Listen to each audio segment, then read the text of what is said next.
Welcome to Demon Sleep. I'm here to help you unwind tonight. If you enjoy this space, feel free to like and subscribe. Tell me in the comments where you're listening from and what time it is. It makes this feel like a shared night across the world. These stories are different and I'm glad you're here. Dim the lights, let the room settle, and let's begin. Story 1. Sadie still waits at the playground.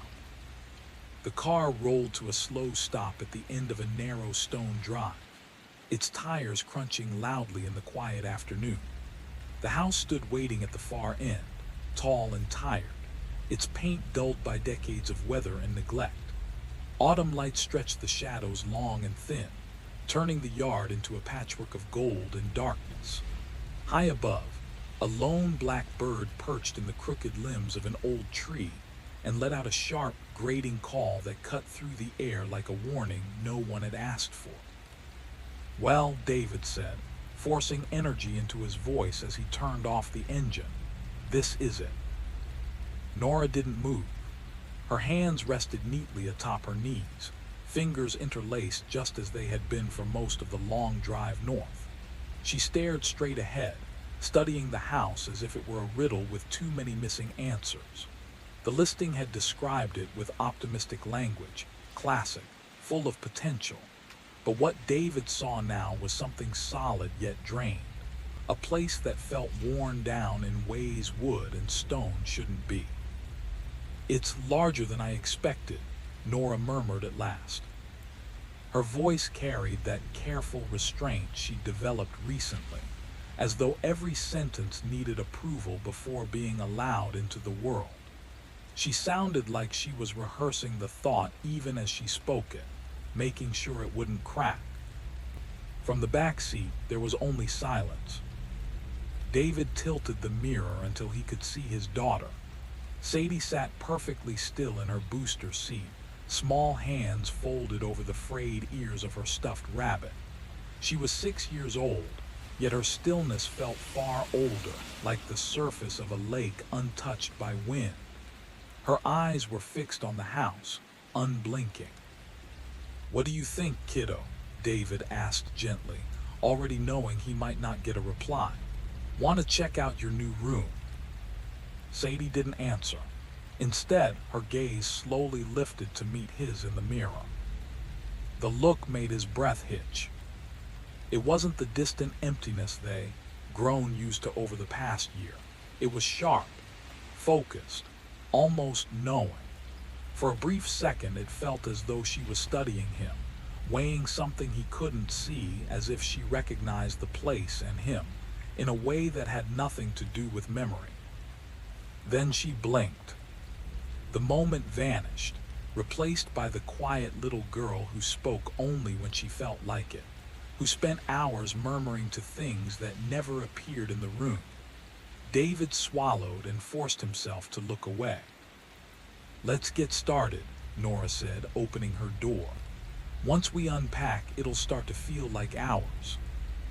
David nodded, though unease curled in his chest as he stepped out of the car. The house loomed closer now, and somewhere above them the tree creaked softly, as if shifting its weight, like it had been waiting all along. The word home landed between them and sank deep, heavy and unresolved, like something dropped into quiet water that no one wanted to watch ripple outward. Inside, the air carried the scent of aged timber mixed with something cloying and faintly chemical. It tugged at David's memory, pulling him backward to a childhood afternoon he hadn't thought about in years. Dim lights, hushed voices, and the sweet, sterile smell that had clung to his grandmother's funeral clothes. He mentioned it quietly, almost joking, but Nora was already moving away, her shoes tapping briskly across the polished floor as if momentum itself could keep doubt at bay. "She was old," Nora said over her shoulder. "Probably medication. These places hold onto smells. It'll fade." David nodded, though the odor didn't thin. If anything, it grew stronger as they ventured farther in, especially near the narrow staircase that climbed toward the uppermost level. The realtor's voice echoed in his mind. an attic transformed decades ago into a child's retreat, with shelves built into the walls and a window overlooking the yard. Ideal, she'd said, smiling in a way that felt just a little too knowing. They talked logistics as they explored, which room would be whose, where the unused piano might go, what pieces from their old house still fit this new life, and what gaps would need filling. Somewhere in the middle of that careful planning, Sadie slipped away. David noticed the silence first. Panic followed immediately, sharp and practiced. His chest tightened the way it always did now when his daughter wasn't where she should be, even for a moment. He moved quickly, calling her name once, then climbing the stairs two at a time. He found her at the very top. The attic was finished with cheerful intentions, smooth walls, cheerful angles, but time had drained the warmth from it. The room felt subdued, as though it were holding something back. Sunlight poured in through the dormer window, catching drifting dust that floated lazily, turning the air into something almost tangible. Sadie stood in the middle of the room, her rabbit tucked beneath her arm. Her head was tilted slightly, her body unnaturally still, as if she were paying attention to a sound that never reached David's ears. "What do you think?" he asked softly. "Would you want this as your playroom?" She turned toward him.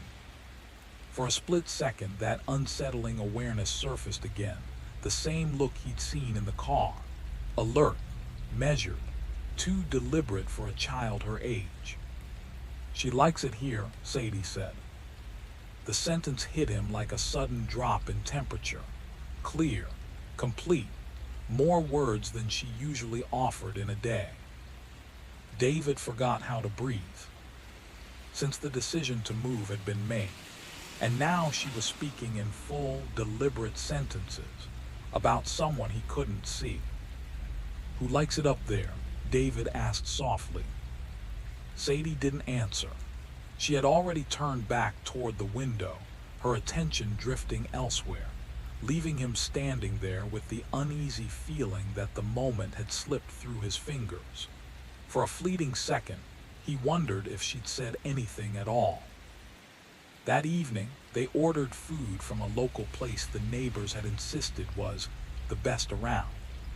The Hendersons had arrived earlier with practiced smiles and a warm casserole dish, introducing themselves with a friendliness that felt rehearsed. There was something restrained in their welcome, as though they were skirting the edges of a story they weren't sure the Cranes were ready to hear. They ate in the kitchen, seated around a table built for more voices than the room currently held. Conversation stayed safely grounded, boxes, schedules, small plans. Nora was already in her element, transforming chaos into order. A clipboard appeared in her hands, lists neatly arranged, timelines mapped out with reassuring certainty. "The rest of the furniture comes tomorrow," she said, checking off an item. "Internet scheduled for Thursday. By the weekend, everything should be running smoothly." David nodded, though the phrase "running smoothly" felt hollow. Their previous life had been organized too, structured, efficient. And it had still unraveled without warning. He wondered if order was just a comforting illusion people clung to, so they wouldn't have to admit how fragile things really were. Sadie picked at her food in tiny bites, chewing slowly, her eyes drifting upward now and then, toward the ceiling, toward the room above them. David noticed how little disappeared from her plate, though she seemed to be eating the entire time. When they cleared the table, her slice looked almost untouched. He couldn't remember her asking to leave, or leaving at all. Children were strange that way, he told himself, always distracted, always elsewhere. He brushed the thought aside, but unease lingered.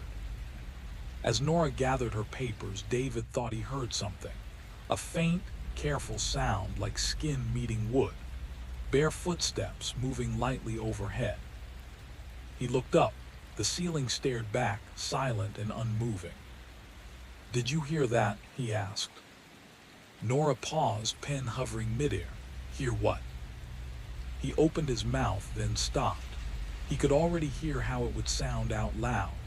"Nothing," he said quickly. "Just the house. Old places make noise." She accepted that answer easily, returning to her notes. The house creaked softly around them, beams adjusting, floors sighing under unfamiliar weight.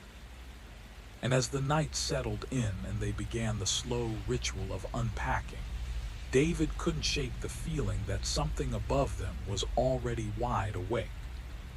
As they sorted through necessities and prepared for their first night under that roof, David couldn't shake the sense that the house was busy with matters of its own.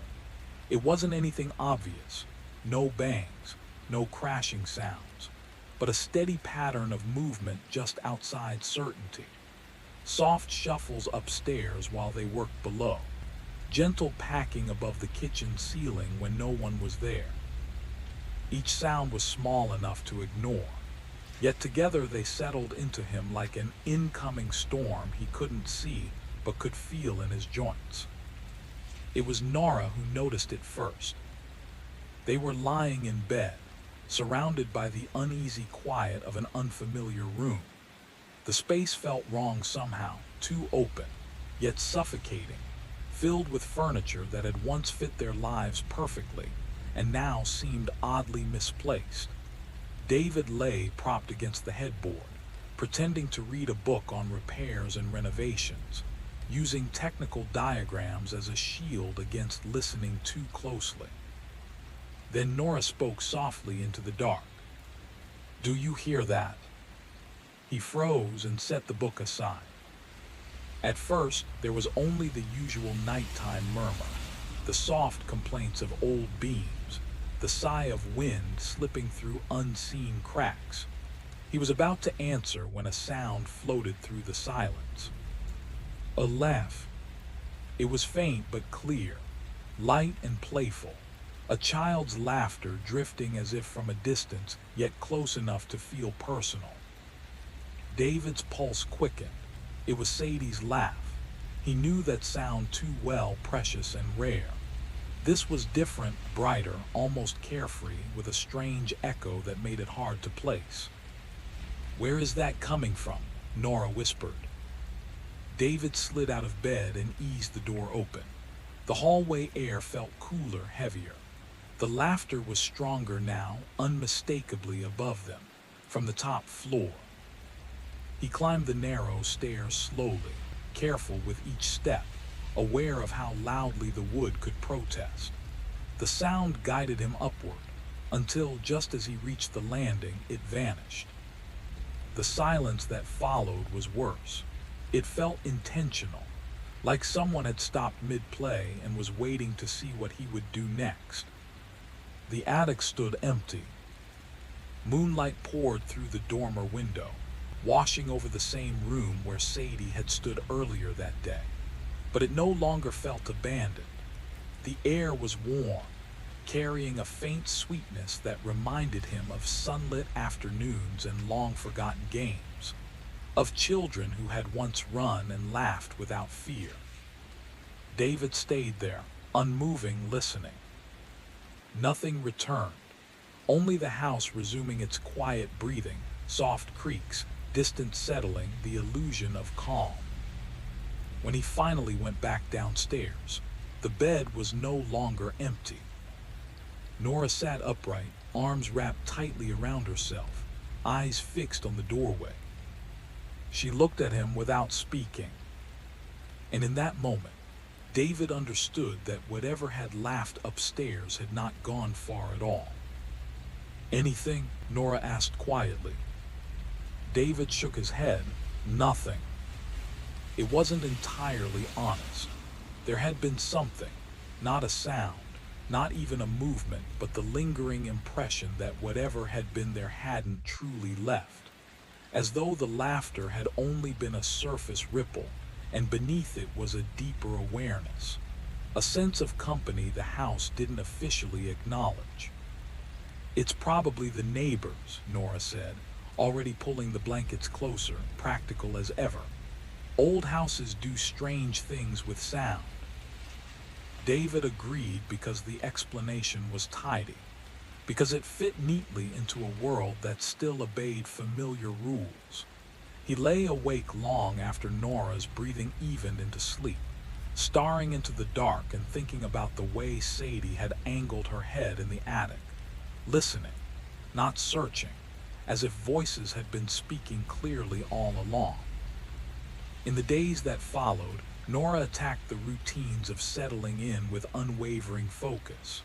She made calls, filled out forms, and spoke with the local school district about enrollment. When David asked how it went, she offered soft assurances, records pending, paperwork in motion, nothing to worry about. He suggested visiting the school together, meeting Sadie's teacher, seeing the place for himself. "There's no rush," Nora replied, her gaze drifting away. "They're still organizing classes. These things take time."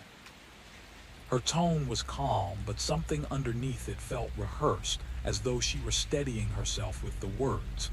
David let it go. New towns always came with delays, red tape, temporary confusion. What he couldn't explain away was Sadie. She moved through the house like a thought rather than a body.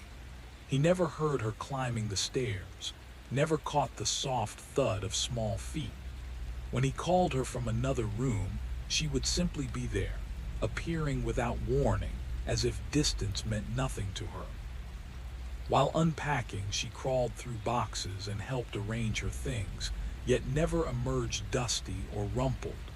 Her dress stayed clean, her hands unmarked. It was as if the mess bent itself around her. Most troubling of all was her indifference to discomfort. One morning, the air sharp with cold, David and Nora pulled on sweaters and wrapped themselves in layers.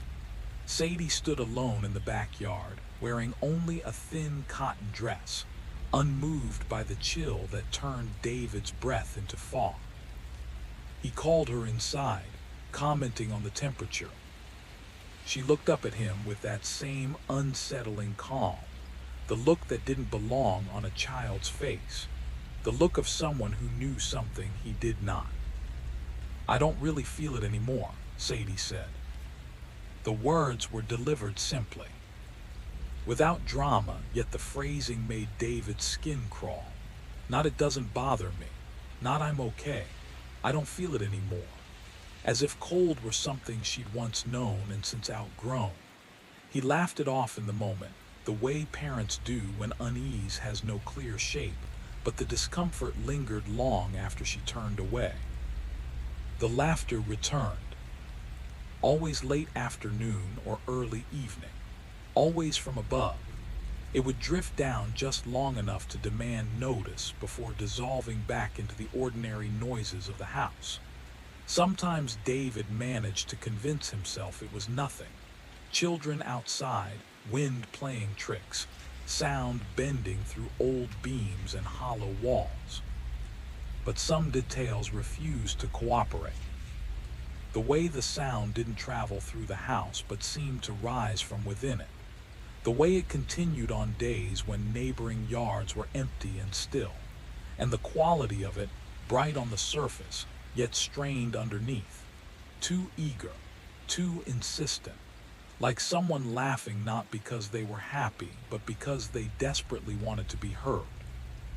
Their attempts at normalcy began to fray. Nora spoke casually about school drop-offs, about Sadie settling in. But when David asked about schedules, teachers, pickup times, the answers slid sideways, half explanations that never quite landed. An email arrived from the school district, oddly worded and confusing. David skimmed it, frowned, then deleted it, blaming administrative incompetence and moving on.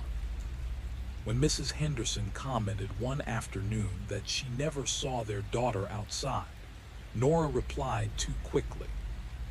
Oh, Sadie's very shy. She likes staying indoors. The lie was smooth, practiced. It landed with the ease of something that had already been said many times. Sadie spent most of her hours in the attic. She would sit cross-legged on the floor, her stuffed rabbit resting neatly in her lap, whispering with animated intensity to someone no one else could see. When David came home from work, he often found her mid-conversation, her face alight with quiet excitement, pausing only when she noticed him watching.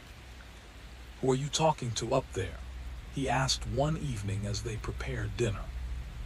"My friend," Sadie replied, as if that settled the matter. "What's your friend's name?" She thought about this carefully, her brow creasing in concentration. "She says names are for people who forget," Sadie said at last. "But she remembers everything, so she doesn't need one." The sentence settled into David slowly, like a chill spreading beneath the skin. He couldn't have explained why it frightened him. He only knew that, once again, the house felt fuller than it should have been. He couldn't pinpoint the source of his unease. Maybe it was how Sadie spoke of her friend with absolute certainty, as though unseen companions were as ordinary as sunlight or air. Or maybe it was the quiet implication buried in her words, that this friend hadn't just appeared, but had been waiting up there long enough to gather memories of her own. Nora chose a more grounded explanation. She called it an adjustment phase. She'd spent evenings reading about how children respond to upheaval, how imagination often surged when routine fell apart. Sitting together in the living room one night, Sadie's soft murmurs drifting down from the attic, Nora spoke with the calm confidence of research-backed reassurance. "Imaginary friends are common at her age," she said, "especially after a big change. It helps them make sense of things." David wanted to believe her. He truly did. But some details refused to stay inside the safe borders of normal childhood behavior. The way Sadie would suddenly stop mid-sentence and tilt her head, as if listening for instructions. The way her conversations flowed like real exchanges, complete with pauses that felt like responses being absorbed, not invented. It sounded less like pretend and more like participation. There was another thought too, one he kept to himself because it sounded ridiculous even in his own head. During those whispered conversations, Sadie seemed more alive, more engaged. The fog that had clung to her for months lifted when she was in the attic, and for brief moments she looked like the daughter he. The memory slammed into him without warning. White walls, the sharp sting of disinfectant, a voice speaking carefully chosen words that echoed as if from the end of a long hallway. David pressed his hands against his temples, a sudden spike of pain forcing him to wince. "Are you okay?" Nora asked, concern threading her voice. "Just tired," he replied quickly. But it hadn't been exhaustion. It had felt like standing on the edge of a thought his mind was determined not to enter, like remembering something dangerous and choosing actively to turn away. Stress, he told himself, the move, the disruption. Still, the questions kept piling up, layer by layer, settling heavy in his chest. It was Mrs. Henderson who finally spoke of the house itself. And she did it with an ease that suggested she'd been holding that information back for quite some time. Holding onto the story until politeness finally demanded its release. David was in the yard, locked in a losing battle with fallen leaves, when Mrs. Henderson appeared at the edge of the lawn. The old oak seemed determined to undo his work as fast as he could manage it, shedding leaves in a steady, almost mocking drizzle. She carried a small grocery bag and wore a smile that was friendly on the surface, but tight underneath. Getting settled all right? She asked. Her eyes drifted past him, not lingering on his face for long, but lifting toward the house as if she were checking it for signs he might not recognize yet. Slowly, David said, resting his hands on the rake. It's a lot of house. Mrs. Henderson nodded. It is, especially for 3 people. She adjusted the bag in her grip. Mrs. Whitman lived here alone for years. Before her, it was the Brennan family. She paused. They had children. The way she said it made David look up. Children, he prompted. Mrs. Henderson glanced toward the 3rd floor windows, her gaze settling on the dormer. A little girl, she said, about your daughter's age. This was early 70s. She hesitated, weighing something unseen. There was an accident. David felt a tightening just below his ribs. What kind of accident? She fell, Mrs. Henderson said quietly, from the attic window. The words landed hard. They found her the next morning, she continued, gesturing toward the yard beneath the dormer. David's eyes followed her hand, and suddenly the flagstone patio came into sharp, awful focus. He could picture it too easily, a small shape where nothing should have been. They moved out not long after, she added. Couldn't stay. The information soaked into him like ice water, sending shockwaves through thoughts he'd been trying not to connect. The laughter, the attic, Sadie's unwavering attention to that room. The friend who remembered everything. How old was she? He asked, already knowing the answer. 6, Mrs. Henderson said. Same as your girl. They stood there in silence, both looking up at the window. It no longer seemed neutral.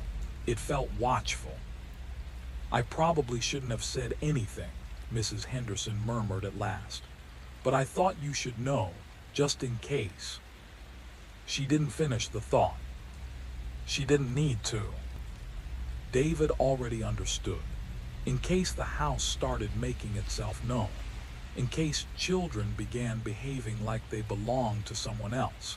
In case the past hadn't stayed where it was supposed to. Past began pushing back, insisting on being acknowledged. Thank you, David said, though the words felt wrong. Gratitude didn't quite fit when a house meant to represent a clean slate had just revealed a crack running straight through its foundation. After Mrs. Henderson left, he remained in the yard, rake forgotten, eyes fixed on the attic window. The glass reflected the pale sky, giving nothing away.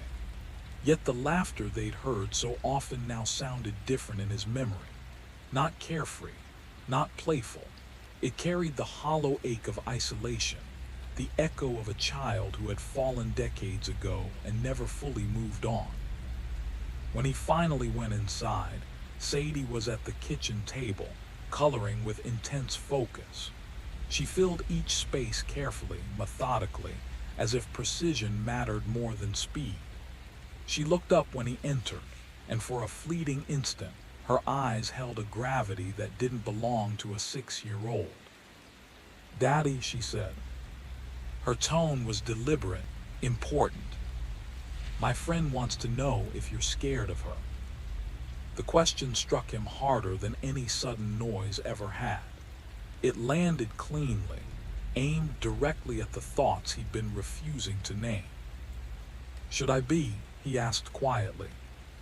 Sadie paused, crayon hovering above the page as though awaiting instruction. Then she nodded once, as if receiving an answer only she could hear. She says no, Sadie replied. She says she's just lonely. She says it's been a very long time since anyone wanted to play. That night, David didn't sleep.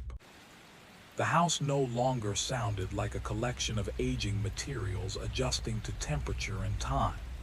Every creak felt intentional. Every whisper carried weight. Each sound seemed less like coincidence and more like communication, tentative, uncertain, hopeful. Nora lay beside him, asleep in the way she did everything else, thoroughly, efficiently. Yet even in rest, her body was tense, as if some part of her was standing guard. Around 2 in the morning, the sounds returned. Soft footsteps overhead, back and forth across the attic floor, slow at first, then quicker, restless. The packing stopped occasionally, as if whoever moved there had paused to look out the window into the dark yard below. Then it would begin again, sharper this time, filled with urgency. The sound went on for nearly an hour. David stared at the ceiling, heart pounding, unable to stop himself from imagining a small figure in a pale nightdress, wandering the room that had once been hers, waiting not for sleep, but for morning to finally bring someone willing to stay. Chance, however fragile, of not being alone. The image had rooted itself in his mind. A small girl with dark hair and watchful eyes, caught in a loop of waiting that never resolved, wanting, hopping, being disappointed again and again. The thought was so sharp it bordered on vision, and when morning finally arrived, David knew what he had to do. The certainty startled him. He would go to the attic. He would try to reach her. The idea was both absurd and unavoidable, bypassing logic entirely. If something truly remained in that room, if a child had been lingering there for decades, and if that presence had found its way to Sadie, then turning away was no longer an option. Ignoring it felt like another kind of cruelty. Nora left for work just after 8:30, dropping Sadie at school on the way. The quiet that followed was immediate and profound. David called in sick, offering a vague excuse that felt inconsequential compared to what pressed at his chest. For the first time since the move, he was alone with the house. He stood at the foot of the narrow staircase for several long minutes, steadying himself. When he finally climbed, each step felt like a decision he couldn't undo. In daylight, the attic looked different, softer, sadder. The shadows that had felt charged at night now seemed drained, leaving behind a room stripped down to its grief. Whatever mystery had cloaked it after dark was gone, replaced by something raw and exposed. David sat cross-legged in the center of the floor, feeling foolish and resolute at the same time.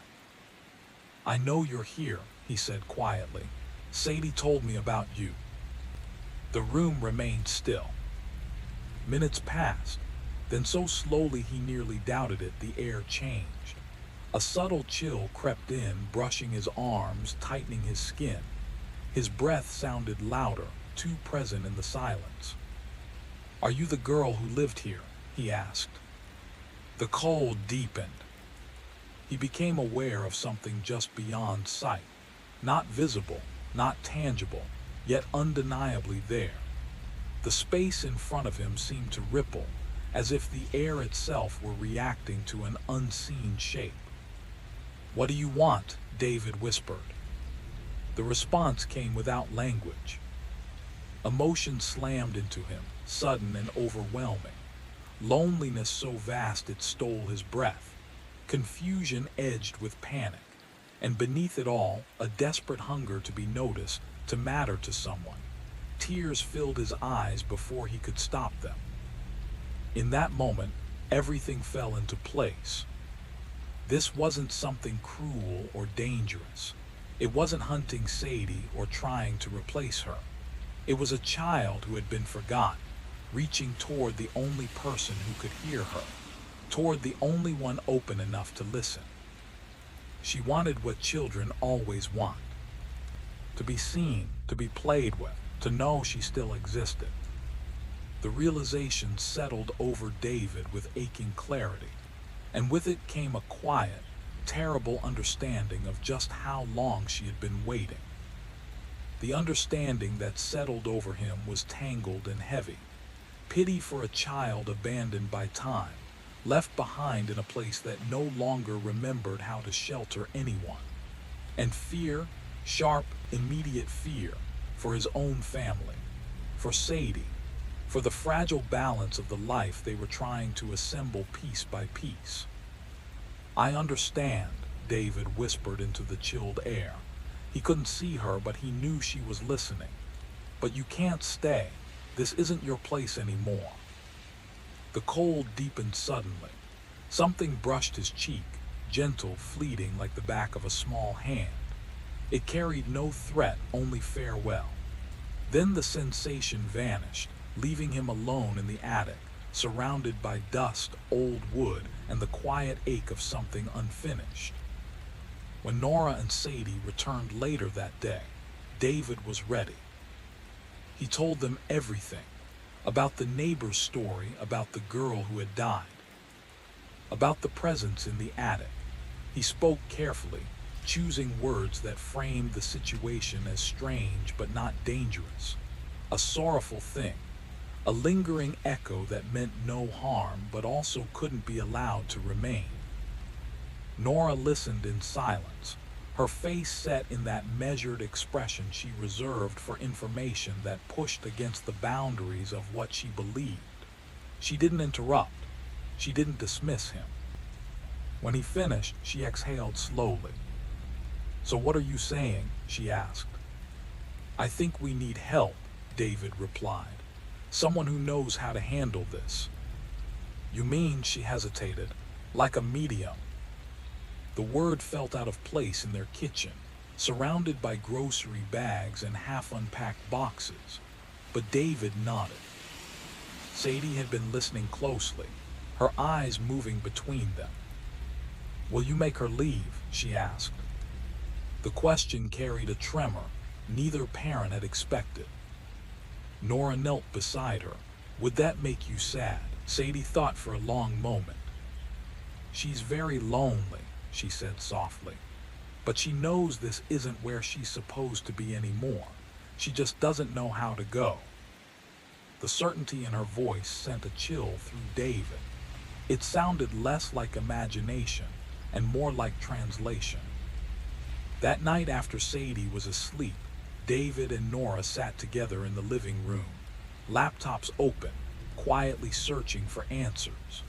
The task felt unreal in its normality, scrolling through websites, reading testimonials, comparing phone numbers, while something ancient and unresolved waited just above them.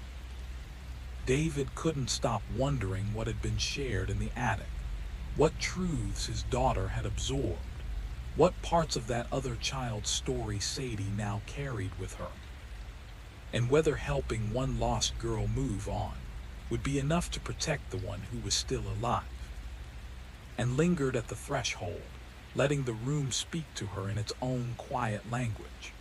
The sunlight streaming through the dormer window caught the dust motes, turning them into a slow, ghostly ballet that seemed to acknowledge her presence. Alina didn't rush in. She simply stood, letting her gaze sweep the space, as if measuring the weight of history embedded in the worn floorboards and faded walls. Finally, she turned to David and Nora.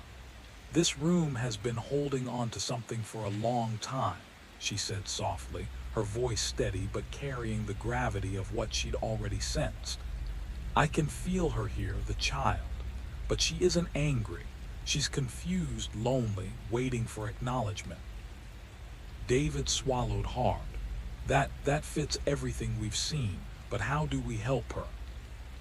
Alina opened her satchel, carefully pulling out a small assortment of tools and objects that seemed almost ceremonial in their arrangement. "First, we establish a connection," she explained.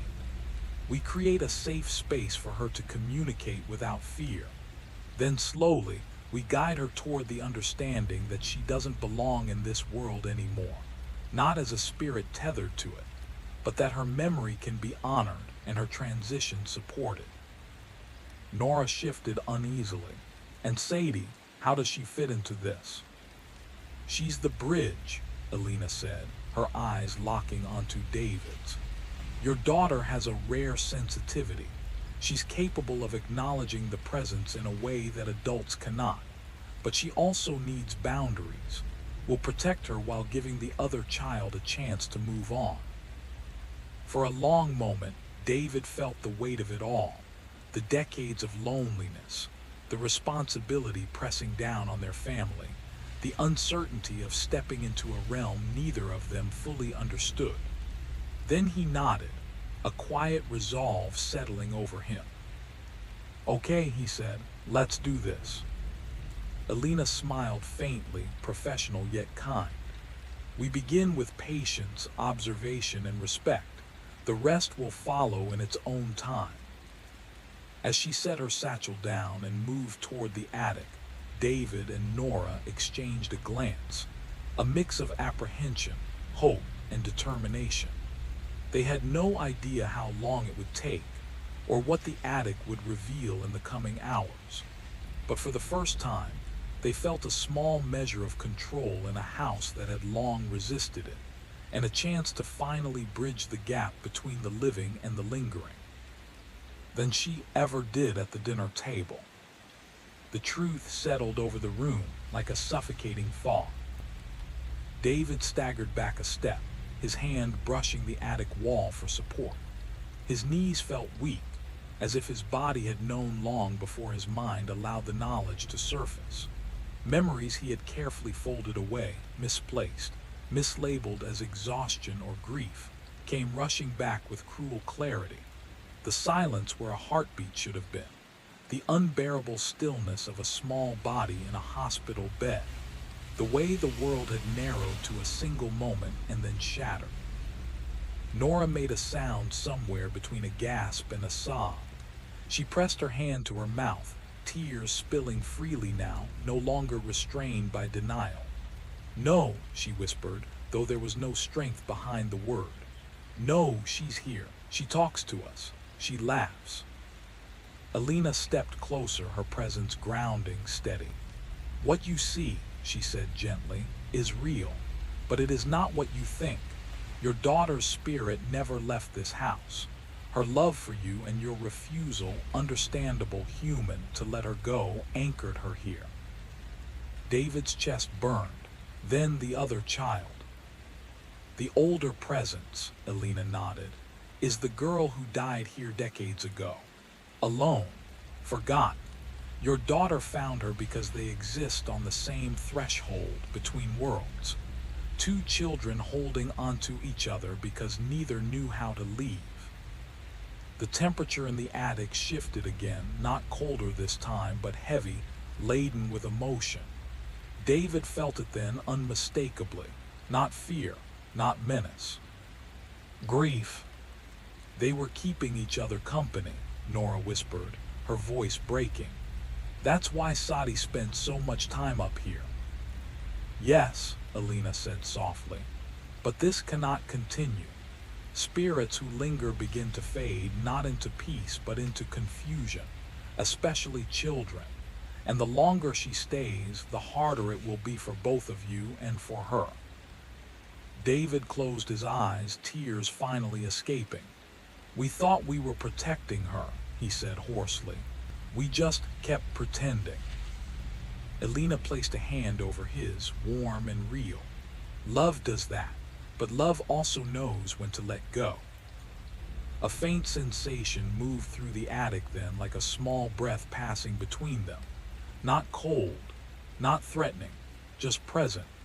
David felt it brush his sleeve, timid, almost apologetic. "I understand," he said aloud, his voice trembling. "You don't have to stay anymore."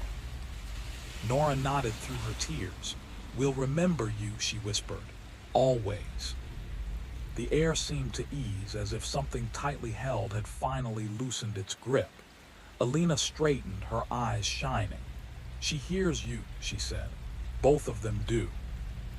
The attic, once heavy with faded hopes and borrowed warmth, felt quieter now. Not empty, but ready.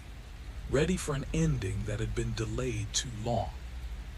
Children need help crossing over, but especially your daughter. She's bound here by love and by your pain.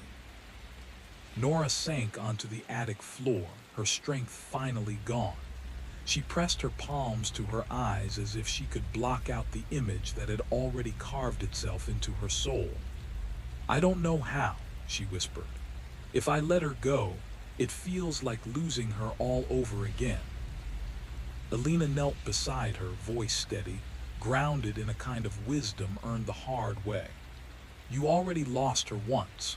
What you're holding onto now is not her life, it's her echo. And echoes fade if they're not released with care."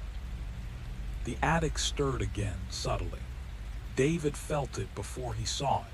A soft pressure near his shoulder, familiar in a way that broke him open. He didn't need to look to know Sadi was there, listening as she always did. "Sadi," he said, his voice cracking. Saying her name felt different now, final, sacred. "Baby, I need you to hear me." The air grew warmer, almost tender. "You were so brave," he continued, tears streaming freely. "Braver than we ever gave you credit for, but you don't have to take care of us anymore. That was never your job." Nora lifted her head, eyes red but clear for the first time in a long while. "We'll be okay," she added softly. "We promise. You can rest now."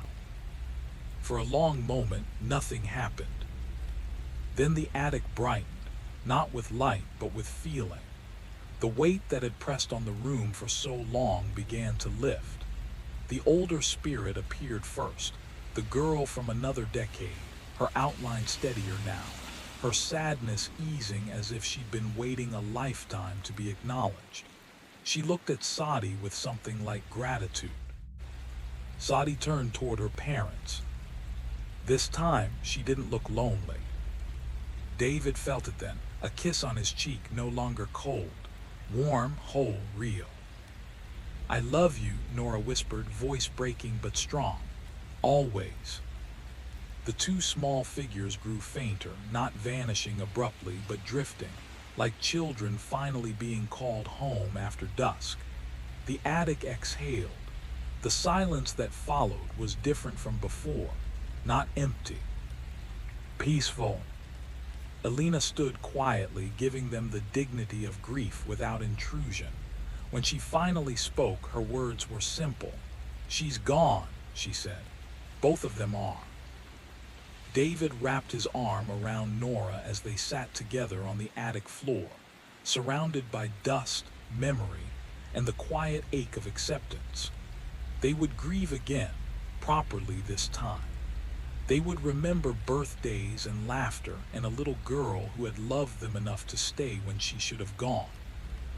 But tonight, for the first time in a year, the house felt like a house. And somewhere beyond it, their daughter was no longer alone. But clear, a soft brightening, like a breath finally released after decades held too long. The two girls stood together now. The attic no longer felt cold or heavy. It felt expectant, like the pause before dawn. Sadi took a small step forward. "Thank you for letting us play here," she said gently. "But it's time." The older girl's face changed first. The loneliness that had defined her for 45 years loosened its grip, replaced by something almost shyly hopeful. She squeezed Sadi's hand once, then looked at David and Nora with quiet gratitude.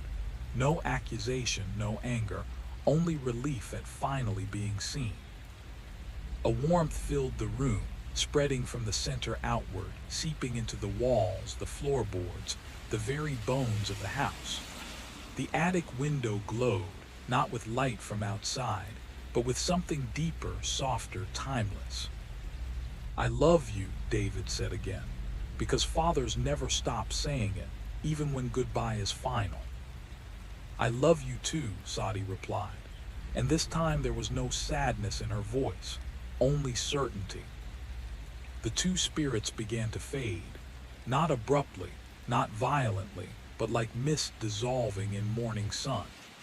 First their outlines softened, then their features blurred, until at last there was only the faintest impression of small hands still linked together. And then they were gone. The attic was silent, not the uneasy silence of before, filled with listening and waiting, but a clean, honest quiet. The house settled around them with a long, tired sigh, as if it too had been holding its breath for a year. Nora collapsed into David's arms, grief tearing through her anew, raw and merciless. But beneath it, for the first time, was something else. Relief. They cried together on the attic floor, mourning not just the child they'd lost, but the year they had stolen from themselves by refusing to let her go. It hurt in a way that felt final and necessary. When they finally descended the stairs, the house felt different, lighter, empty in the way healed wounds are empty, not hollow but closed. That night there were no footsteps overhead, no laughter, no whispers, only sleep. In the weeks that followed, grief came in waves just as Alina had warned, but it was honest grief now. They visited the cemetery. They spoke Sadi's name out loud. They remembered the accident fully without flinching away from the pain. And slowly, life began again. Sometimes when David passed a playground, he thought he heard laughter, not desperate, not lonely, but free. And instead of fear, it brought him peace. Because Sadie never truly left. She simply went where loved children are meant to go, carrying love with her, and leaving the living to finally learn how to live. Ended, resonant, satisfying, and whole. The house itself seemed to breathe with relief, the weight of decades lifted from its walls. David sank to the floor, letting the reality of the moment wash over him, Nora at his side, trembling and holding on as if by sheer force of presence they could anchor themselves in this fragile peace. No footsteps echoed above. No whispers, no laughter, only the gentle settling of an old home finally at rest. The light through the dormer window softened, bathing the attic in gold, illuminating the dust motes that danced like tiny stars celebrating freedom. David thought of the years of denial, the careful rituals they had constructed to pretend their daughter was still with them. And now, at last, they could grieve honestly, fully, without the shadow of false presence haunting each moment. He closed his eyes and let the tears come, not of fear, but of release, of love finally expressed in its truest form. When they descended the stairs, the air felt lighter, the house warmer. The rooms no longer held the melancholy of waiting. Instead, they seemed infused with the quiet joy of lives returned to their proper rhythm. The world outside continued as always, but inside, something fundamental had shifted.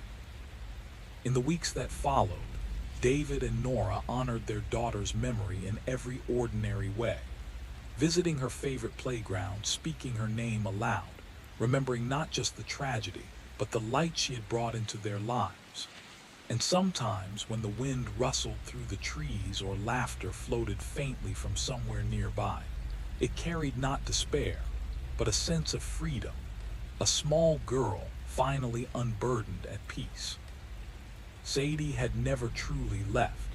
She had simply moved on, teaching them the hardest lesson of love, that sometimes letting go is the greatest act of devotion a parent can offer. He and Nora remained on the attic floor for nearly an hour, neither of them speaking. Words felt unnecessary, even dangerous, as if numbing what had happened might shatter the fragile stillness that had settled over the house. They had been living inside a ghost story for a year without knowing it, moving through its rooms, speaking to its characters, mistaking its illusions for life. Their grief had been so immense, so consuming, that it had given form to the impossible.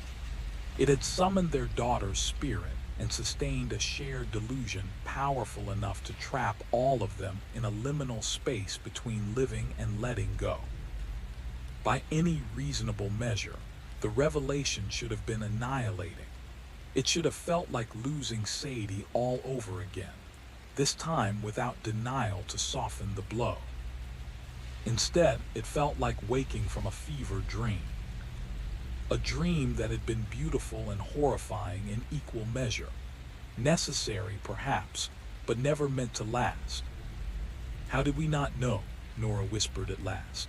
Her voice was raw, scraped thin by hours of quiet crying. David stared at the far wall, at the place where sunlight caught the dust, and turned it briefly into something almost holy. He searched for an answer that could make sense of a year spent unraveling, without realizing they were unraveling at all. "I think we did know," he said finally. "Some part of us always knew. We just couldn't survive the truth." Nora swallowed hard. Looking back, the signs were everywhere, obvious now in a way that made his chest ache. Sadie never grew hungry, never tracked mud across the floor, never left fingerprints on glass or crayon marks that couldn't be explained away.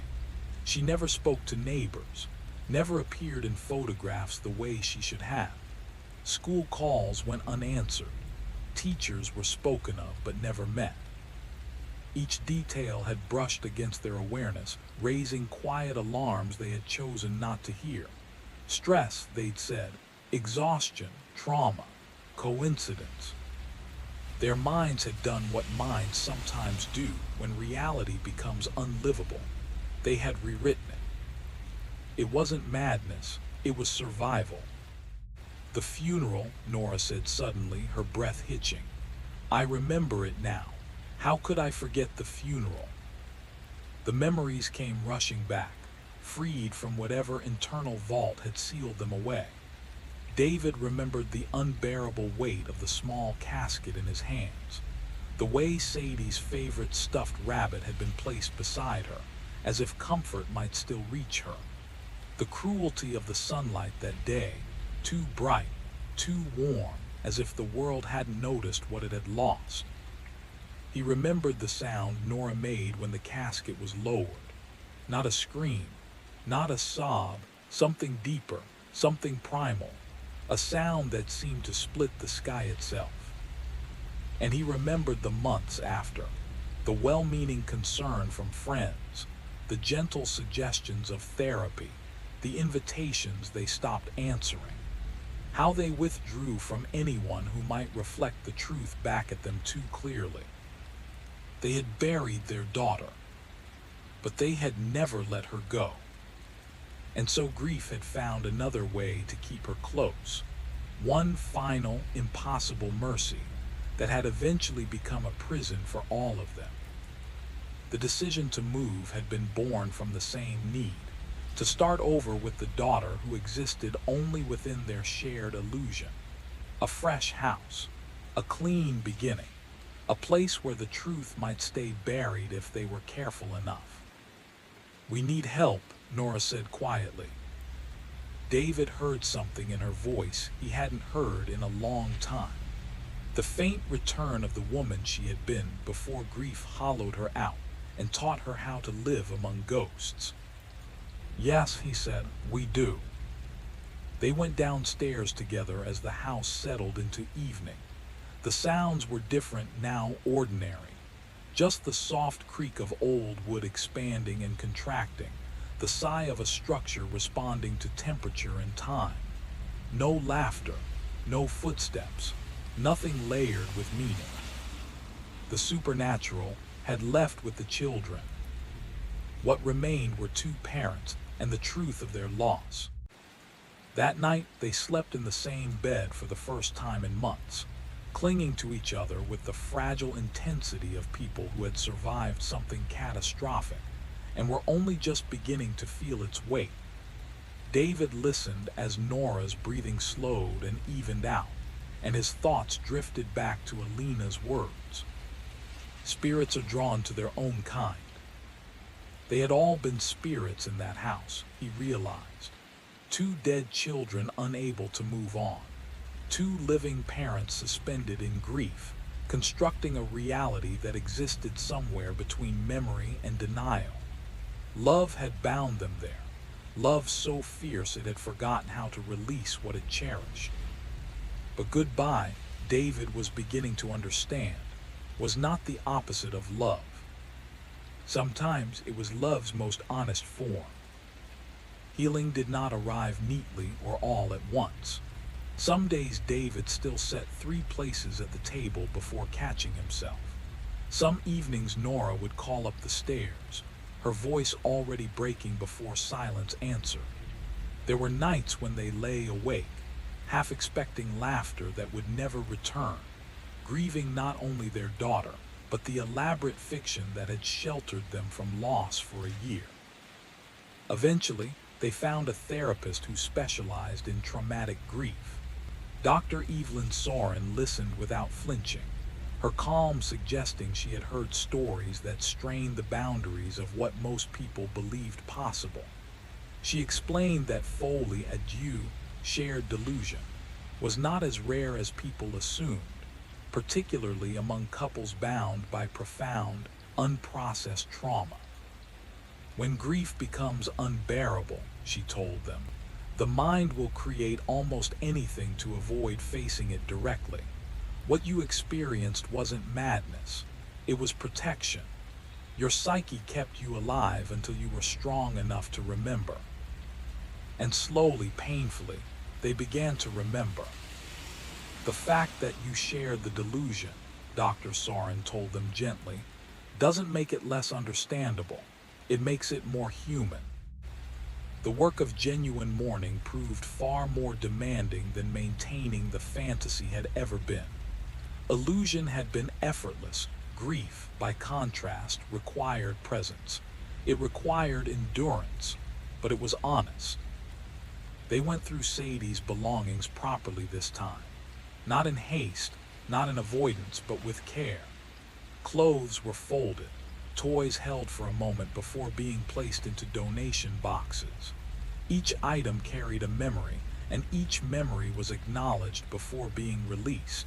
It felt less like discarding possessions and more like completing a ritual, one that marked a true goodbye. They visited her grave together. Standing hand in hand before a headstone they had somehow trained themselves not to see, they read the inscription aloud, the words chosen in those first shattered days after her death. Beloved daughter, taken too soon, never forgot. They spoke openly about guilt, the helplessness of a playground accident that no amount of vigilance could have prevented, the year they had lost to illusion instead of healing, the fear that their inability to let her go had somehow harmed her further. Dr. Soren helped them understand something essential. Love could take many forms, and not all of them were healthy. Sometimes holding on was not protection, but restraint. Your daughter was able to move on when you gave her permission, she said. That matters.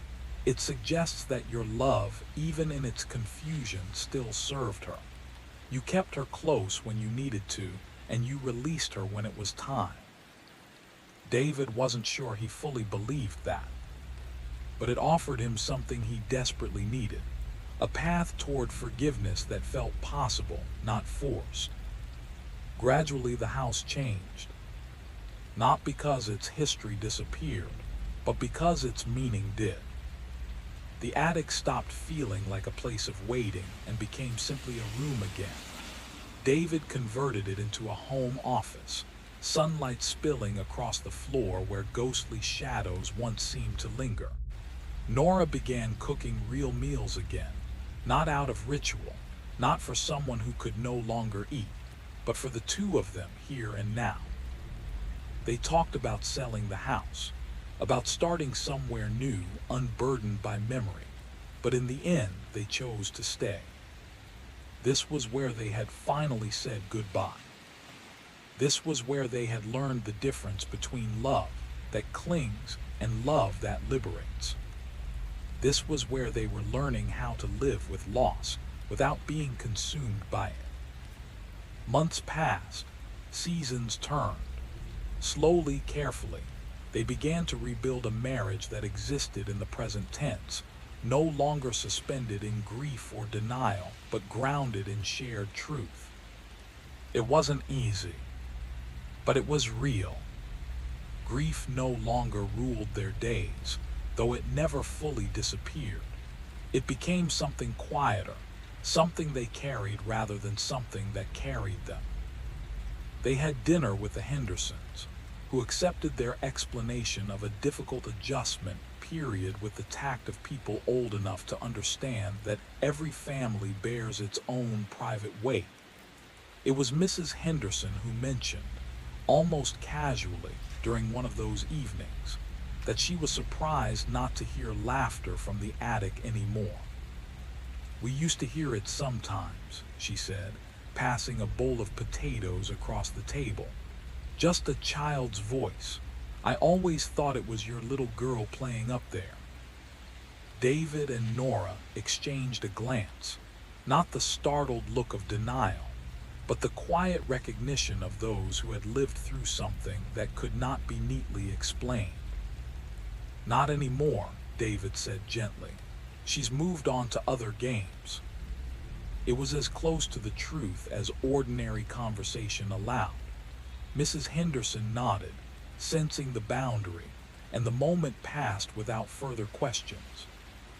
That night, as they prepared for bed in a house no longer haunted by anything except the ordinary ghosts of memory and regret, Nora asked the question that had lingered between them for weeks. "Do you think she's happy?" she asked softly, "wherever she is?" David paused, toothbrush in hand, thinking of Sadie's face in those final moments, calm, certain, free of the confusion that had bound her for so long. "Yes," he said at last, "I think she's exactly where she's meant to be." They turned out the lights and settled beneath the covers, listening to the familiar nighttime sounds of an old house, wood settling, pipes sighing, nothing more. Somewhere far off, a train whistle cut through the Connecticut darkness, long and lonely and full of motion. David thought about journeys, about the difference between being lost and being on the way. That night, he dreamed of a playground where the sun never set, a place where children who had finished being children could run without falling, laugh without loneliness, and play games that had no rules except joy. He saw two little girls racing across grass that shimmered like emeralds, their hands joined, their voices rising together in something that sounded very much like coming home. When he woke, he was smiling, and for the first time in over a year, the smile felt entirely real. Epilogue 5 years later. David and Nora still lived in the house on Elm Street. Time and deliberate care had softened its edges, transforming it into a place that felt unmistakably like home. The attic had become a quiet, sunlit office. The yard echoed with birds instead of memory. Life moved forward, not without scars, but with purpose. They never forgot their daughter, but they no longer lived with her ghost. And that, they finally understood, was not betrayal. It was love completed. The attic had indeed become David's office, lined with filing cabinets and the familiar, comforting clutter of a life once again anchored in the present. The kitchen, once a place of quiet routines and unspoken grief, now hosted dinner parties and holiday gatherings, filled with the easy voices of friends who had learned, slowly and respectfully, that their hosts were ready for company again. They never had another child. The decision came without drama or declaration. Over time, they both came to understand that their family was already complete, not because their hearts lacked the capacity to love again, but because they had learned how to carry Sadie's memory in a way that honored both her life and their own continued existence. On the 5th anniversary of their daughter's death, the real anniversary, not the fragile timeline born of a year spent in shared delusion, they visited her grave together, as had become their custom. They brought daffodils, her favorite flowers, and a letter they had written side by side, describing the life they were building and the ways they carried her with them without allowing her absence to imprison them. As they walked back to the car, David felt something settle within him. Not a presence in the supernatural sense, but a quiet understanding that love does not end with death, that those we lose continue to live on in the choices we make, the kindness we extend, and the courage we summon to keep moving forward despite the weight of what we have lost. "Do you ever wonder," Nora asked as they drove through the Connecticut countryside, now a place they truly belonged to, no longer a backdrop for unresolved sorrow, "what would have happened if we'd never broken free, if we'd kept living with the ghosts?" David considered the question carefully. "I think we would have faded away," he said at last. "I think we would have become ghosts ourselves, still moving through the motions of living, but no longer truly alive." The thought was sobering, but not frightening. They had been offered refuge from an unbearable truth, and they had taken it for as long as they needed. But in the end, they had chosen life over the beautiful, terrible comfort of remaining suspended between memory and hope. That evening, as they prepared dinner in a kitchen scented with garlic and herbs, no longer antiseptic in grief, David reflected on what hauntings truly were. Not all ghosts, he had learned, were supernatural. Some were shaped from guilt and regret, from love that had forgotten how to release its hold.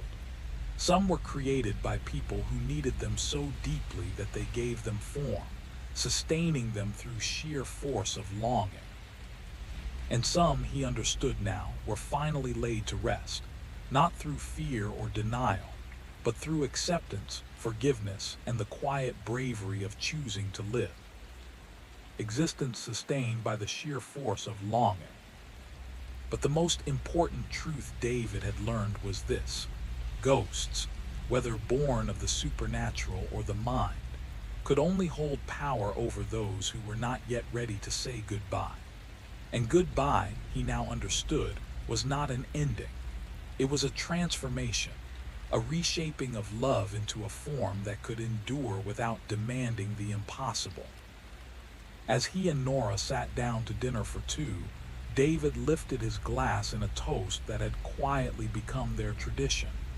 "To Sadie," he said softly, "wherever she is." "To Sadie," Nora echoed, "and to letting her go." Outside the window, the October wind moved through the ancient oak that had witnessed their sorrow and their healing. The leaves whispered as they fell, a sound that might have been laughter, or might have been nothing more than the ordinary music of seasons turning, of things ending exactly when they were meant to. Either way, it was the sound of peace. Story 2, the call that shouldn't have been answered. Frank Delqua was washing his breakfast dishes when the phone rang, and for reasons he couldn't explain, the sound made him think of drowning. It wasn't the first time his thoughts had taken such dark, sideways turns since Dollar's died. Just the week before, while mowing the lawn, he'd caught himself wondering what it might feel like to breathe grass clippings instead of air. The grief counselor had called them intrusive thoughts and assured him they were normal. Frank wasn't convinced normal applied to anything anymore. The phone rang again, slicing through the heavy Louisiana humidity that pressed against the windows of his shotgun house on Magazine Street like something trying to force its way inside. Frank nearly let it go, probably a telemarketer, or another robocall warning him, again, about his car's extended warranty. But there was something about the rhythm of the ringing. On the fourth bell, he reached for the receiver, water still dripping from his hands. "Hello." Good morning, Mr. Delqua. The voice was pleasant and professional. A woman, maybe mid-30s, with just enough of a local accent to soften his guard. Somewhere behind her words, Frank thought he heard the faint sound of dripping water. He told himself it was just her air conditioner, or a coffee maker. This is Janet calling from the New Orleans Water and Sewage Board. I hope I'm not catching you at a bad time. Frank glanced at the kitchen clock. 8:47. He'd been retired from the port of New Orleans for 3 years now. Every morning felt roughly the same. When Dolores was alive, she would have answered before the second ring, her voice bright, friendly, welcoming even to strangers. Now Frank let the phone ring long enough to be sure it wasn't going to stop on its own. No, that's fine, he said. What can I do for you? Well, sir, we have a scheduled maintenance procedure for your area today, and I wanted to give you advance notice. We'll need to shut off water service to your address. Let me confirm. That's 3847 Magazine Street for approximately 2 hours this afternoon. The familiar tightness settled into Frank's chest. Since Dolores died 18 months ago, he'd grown dependent on sameness, on predictability. Tuesdays that felt exactly like every other Tuesday. The same walking route, the same chair, the same book he'd already read. The idea of no water, even for 2 hours, sent a sharp little spike of anxiety through him. It was stupid. He knew it was. People had lived without running water for centuries. 2 hours wouldn't kill him, but grief had a way of making small disruptions feel enormous. 2 hours, he repeated. What kind of maintenance? Nothing major, Mr. Delqua, Janet said smoothly. Just pressure testing on the main line beneath your street. Standard procedure. We do it every few years to make sure everything's operating safely. The shutdown will be from approximately 1 to 3 p.m. Frank nodded even though she couldn't see him. She sounded capable, organized.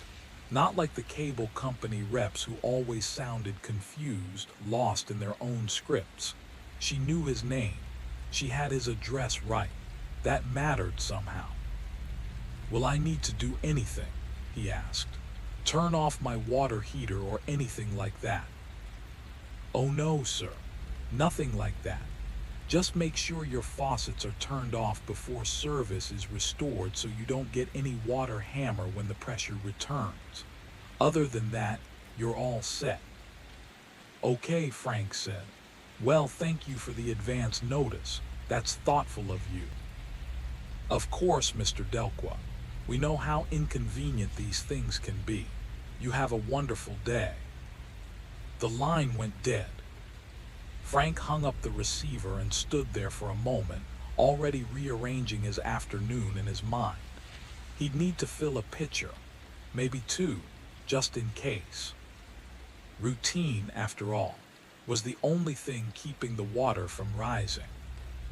With water before 1:00 p.m., maybe take a shower a little early. It was the sort of minor disruption that would have sent Dolores into a tizzy of preparation. She would have filled every available container as if they were bracing for a hurricane, not a 2-hour inconvenience. Frank smiled faintly at the memory, and then the familiar ache followed, sharp, insistent, like it had been lying in wait. 18 months, and it still caught him off guard.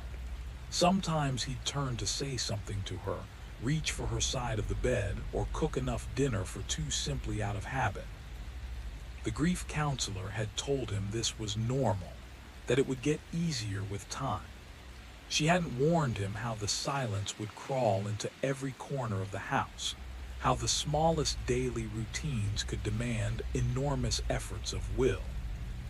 Frank finished breakfast and moved through his morning, but the phone call left a shadow he couldn't quite shake.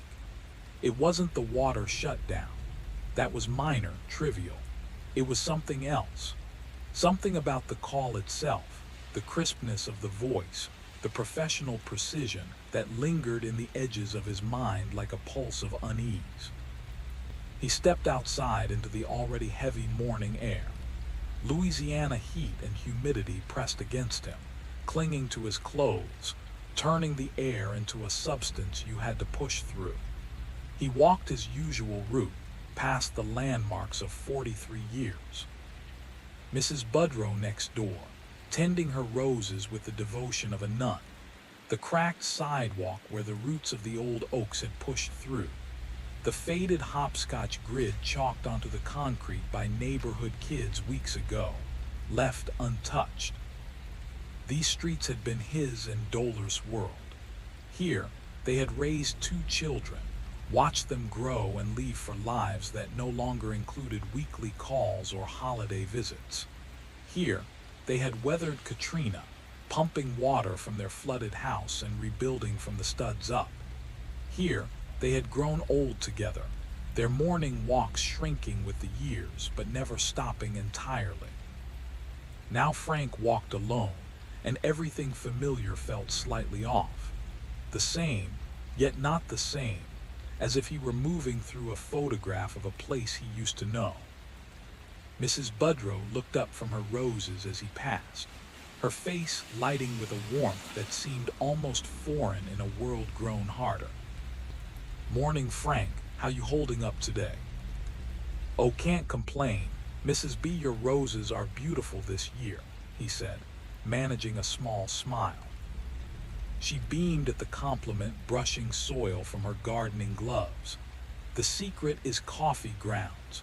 My granddaughter brings them from her house every week. Works wonders."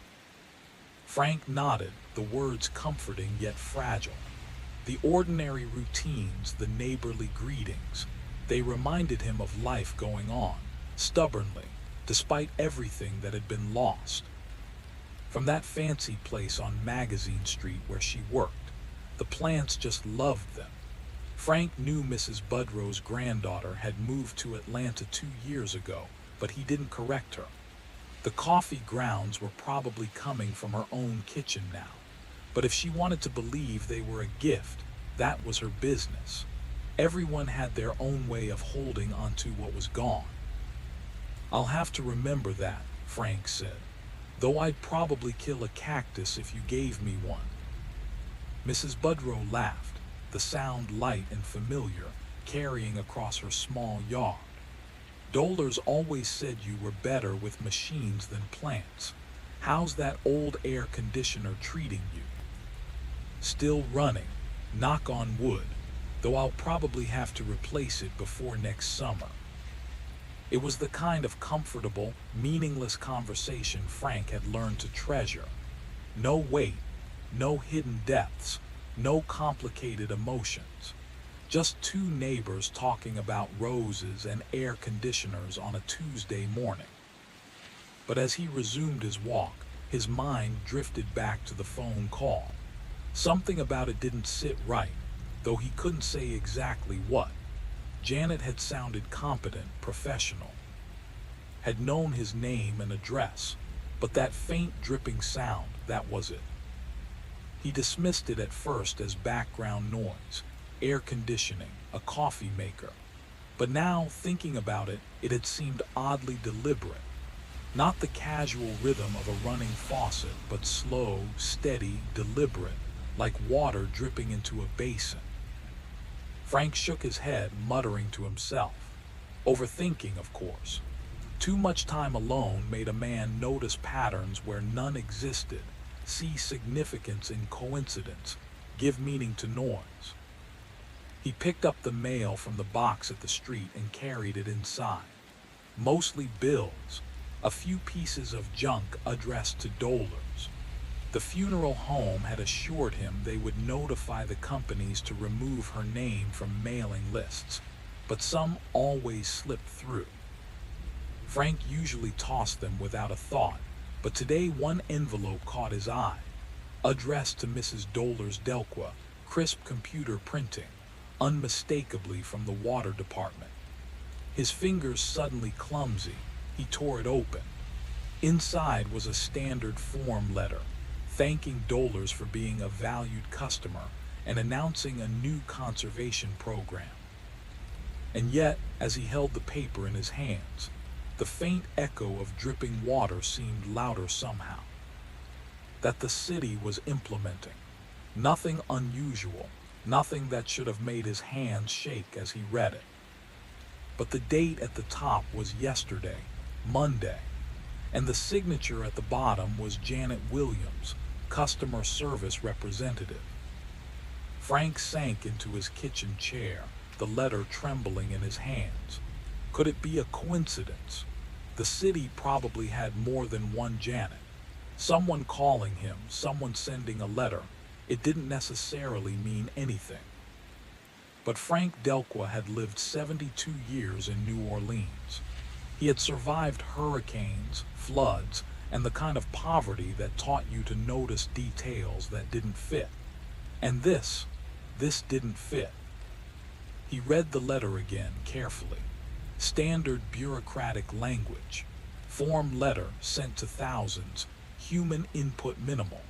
But buried in the third paragraph was a line that made his stomach drop. As part of our ongoing infrastructure improvements, we will be conducting pressure testing on selected residential lines to ensure optimal service delivery to our customers' homes. Frank's fingers tightened around the paper. Something was off. He picked up the phone and dialed the main number for the New Orleans Water and Sewage Board. The automated system bounced him through 3 menus before finally connecting him. New Orleans Water and Sewage Board. This is Kevin speaking. Hi Kevin, this is Frank Delqua. I got a call this morning about a water shutdown for maintenance on my street, and I wanted to confirm the details. A shutdown? Let me check our service schedule. Clicking echoed faintly through the line. What's your address, sir? 3847 Magazine Street. More clicking. A pause that stretched long enough to make Frank's chest tighten. Mr. Delqua, I'm not showing any scheduled maintenance for your area today. Are you sure you got a call from our department? Yes, I'm sure. A woman named Janet called me this morning around 9:00. She said there would be a 2-hour shutdown from 1 to 3 p.m. for pressure testing. There was a long silence, then Kevin's voice dropped slightly. Sir, we don't have anyone named Janet Williams working in our customer service department anymore. She left 6 months ago, and I can guarantee we don't have any maintenance scheduled for Magazine Street today. In fact, we haven't done any work in that area for over 6 months. Frank felt the cold seep into his bones. His hands, still clutching the phone, shook. He stared at the letter again. The timing, the call, the name, nothing made sense. And yet someone had called. Someone had signed the letter. Someone had known.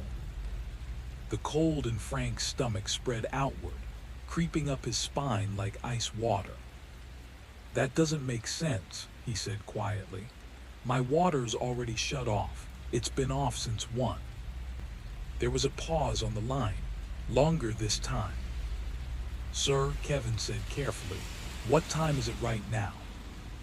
Frank looked at the clock above the sink and felt the room tilt, just slightly, enough to throw everything out of balance. 12:15. He said it twice in his head. 12:15. He'd gone for his walk, talked with Mrs. Budrow, sorted the mail. Time had moved normally, slow, predictable, obedient, and yet his water was already gone. 45 minutes too early. I think there's a problem with my service, Frank said. His voice sounded far away, like it belonged to someone else. If your water's shut off, Kevin replied, it isn't anything we authorized. You might want to check your main valve, see if someone's tampered with it. And Mr. Delqua, if someone called you impersonating a city worker, you should probably contact the police. Frank hung up without saying goodbye. He stood at the sink and turned the handle, already knowing what would happen, still hoping, foolishly, that he'd be wrong. Nothing. No sputter, no air coughing through empty pipes, just dead silence. He left the faucet running and stood there, staring into the basin, his thoughts stacking up without forming anything solid. Someone had called him. Someone had known his name, his address, his routine. Someone had shut off his water early. But why? He was still standing there when he heard it. A sound inside the walls. Soft, wet, deliberate. Like something sliding where it didn't belong. Frank held his breath. His heart slowed, every sense sharpening the way it had during storms when you waited to see whether the house would hold. The sound came again, longer this time, and now he could follow it. Behind the kitchen sink. Along the main line. Moving. Toward the back of the house. Toward the bathroom. His rational mind scrambled for explanations. Old pipes groaned. Houses this age settled and complained. Rats found their way into everything. Water shifted. Air moved. But Frank had lived in this house for 43 years. He knew its sounds. And this was not one of them. He followed the noise through the living room, past the couch where he and Dolers had watched decades of evening television, their knees touching, their commentary overlapping, past the framed photos on the wall, weddings, graduations, faces that belonged to another version of time, past the bedroom. He hesitated there, his hand hovering over the door frame. This was where Dolers had died, quietly, peacefully. One moment breathing, the next not. The doctors had called it a mercy. Frank had never been sure what mercy was supposed to feel like. The sound slid again, closer now. From the bathroom wall. Frank stepped inside. The air felt wrong, cooler, damp though the room was dry. The toilet lid was down, the tub empty, everything ordinary, too ordinary. Then came the drip. Not from a faucet. From inside the wall. Slow, measured, patient. Frank pressed his palm against the plaster. It was cold. Colder than it should have been. He pulled his hand back as another sound rose up through the pipes. A faint, distant gurgle, as if something were drawing breath where water used to be. And then beneath it all, barely there but unmistakable, a voice, muffled, familiar, calling his name. Frankie. Not loud, not urgent, just waiting. Bathroom at the back of the house. The sound was louder here, clearer. And it wasn't just sliding anymore. There was scratching now, sharp, deliberate, like fingernails dragged across metal. Beneath it came something worse, a wet, rasping inhale and exhale, as if the walls themselves were breathing. Frank pressed his ear to the plaster. He recoiled instantly. The noise wasn't coming from one place. It was everywhere.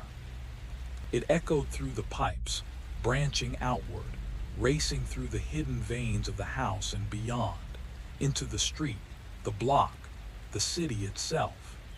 As if whatever was moving wasn't confined to his home, but was traveling the entire plumbing network that tied New Orleans together.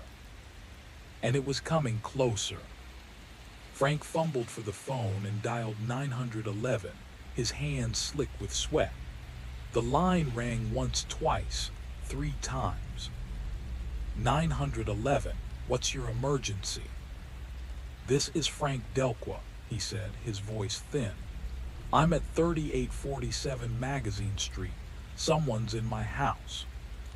A pause. Sir, can you tell me where the intruder is? Frank swallowed. They came through the pipes. Even as the words left his mouth, he knew how they sounded. but the scratching grew louder, more frantic. And now there was something else beneath it, a voice, warped and distant, shaping words he couldn't quite understand.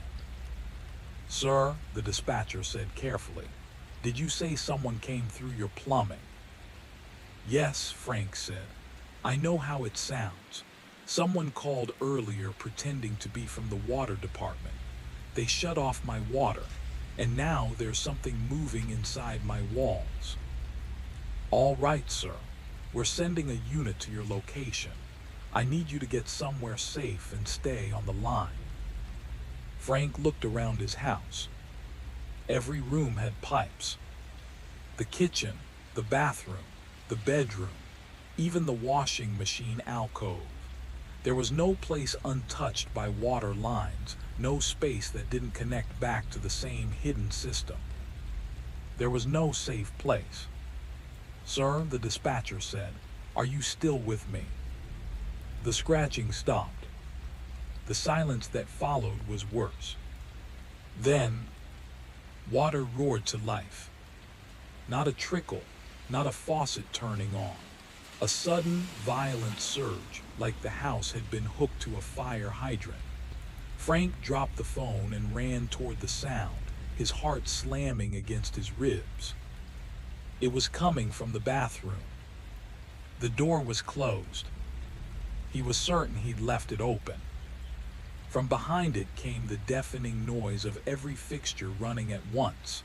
The sink, the shower, the toilet, water hammering the porcelain with impossible force. Frank grabbed the knob and twisted. Locked. That was impossible. The bathroom had never had a lock. The door didn't have a lock. Frank knew that with absolute certainty. He had removed it years ago, back when Dollar started losing her balance. He, worried she might fall, that he wouldn't hear her, that a locked door would turn an accident into a tragedy. But the knob wouldn't turn. The door wouldn't move. Behind it, the sound of rushing water grew louder, deeper, as if pressure were building far beyond what household pipes could hold. Frank slammed his shoulder into the door. It flexed but didn't give. He hit it again, harder, pain flaring through his arm and chest. Something cracked, wood, bone, or both. Then the water stopped. The sudden silence rang in his ears. Slowly, deliberately, the doorknob began to turn. Clockwise, then back again, as if whoever, or whatever, was on the other side was testing it. Playing. The door eased open 6 inches. Steam rolled out, thick and damp, carrying the sour, metallic smell of standing water. Frank stared through the gap and felt his stomach drop. The mirror was wrong. It should have reflected tile and porcelain, and the small, familiar room he had cleaned 1,000 times. Instead, it showed depth, dark water stretching away into shadow, like the mouth of a tunnel submerged far below the city. A hand appeared in the opening. It didn't grab the frame, it rested there. The fingers were too long, too thin, skin mottled green and brown, the color of oxidized copper, like old pipes pulled from the ground after decades underground. Frank stumbled backward, his mouth dry despite the humid air pouring from the bathroom. "Frank," a voice said gently. It was Janet's voice, the same pleasant, professional tone from the morning call. "Don't be frightened, we just need to talk." The door opened wider. She stepped forward, or something wearing the shape of her did. Tall, impossibly thin, limbs bending in places no human joint should allow. Her movements were smooth, practiced, like something that had learned to move through narrow spaces, tight turns, crushing pressure. Her face still resembled a woman, just enough to register as once human. Everything else was wrong. Her features rippled as if seen through moving water. Her mouth stretched too wide, filled with jagged porcelain-white teeth. Her eyes were dull and flat, the lifeless gray of stagnant drains. When she spoke, her voice stayed kind. "I'm sorry about the deception," she said. "The phone call, I mean. We've found people are more cooperative when they believe they're speaking to someone official, someone they can trust." She tilted her head, listening. Beneath her words, Frank could hear it now, water shifting inside the walls, responding to her presence. The house wasn't just connected to her. It was listening. "We conduct service calls all the time," she continued calmly. "You'd be surprised how many homes are accessible." She smiled. And behind her, in the mirror's dark reflection, something vast shifted in the water, as if the pipes beneath the city were no longer empty at all. Frank pressed his back harder against the wall, the old plaster biting into his shoulders. His hands scraped along the surface, searching for anything that could be lifted, swung, thrown. A lamp, a chair, a miracle. "What do you want?" he asked, and hated how small his voice sounded. The thing wearing Janet tilted its head again. Water streamed endlessly from her hair and sleeves, pooling at her feet, though the level never seemed to rise or fall. "The same thing everyone wants, Frank," she said softly. "A place to belong, a place to call home." She gestured behind her. The bathroom was no longer a room. The water wasn't just flooding the floor. It was climbing the walls, curving upward, forming a rounded pocket of liquid that ignored gravity entirely. The ceiling shimmered like the surface of a deep lake seen from below, and within it, shadows moved, slow, patient shapes drifting just out of focus. "You have such a nice house," she continued, stepping closer. "So many quiet spaces, so many places to hide when the maintenance crews come through." Her eyes fixed on him. "And you're all alone here, aren't you?" Frank swallowed. "Just like we are." His mind snapped back to the letter. Janet Williams left the company 6 months ago. "Where did she go?" Frank asked. The real Janet. That too wide mouth stretched further, the skin around it rippling like disturbed water. "Where do you think?" she said. "Down there, in the dark places beneath your city. Storm drains, overflow tunnels, pipes no one remembers until they break." Her voice stayed gentle. "People disappear all the time in New Orleans, Frank. Sometimes they fall, sometimes they slip, sometimes they're found." Images flickered through Frank's mind. Missing persons notices tacked to telephone poles. News stories about tourists who wandered off Bourbon Street and never came back. Neighbors who left for errands and vanished into the humid afternoon. He had always assumed there were explanations. Now he understood there were adaptations. The creature stepped closer. Water spread beneath her feet, flowing into the hallway, creeping toward the living room where Dollar's chair still sat by the window. "We've been watching you," she said, "ever since Dollar's died." Frank's chest tightened. "So lonely," she went on. "Such a big house for one man, such long nights." She smiled again. "We thought you might like company." Frank shook his head. "You don't know anything about her." Her eyes darkened. "We know everything that flows through the pipes," she replied. "Every conversation spoken near a running sink, every tear shed in a shower, every prayer whispered over dirty dishes." She leaned in. "Water remembers, Frank. Water carries more than you think." The realization hit him like a blow.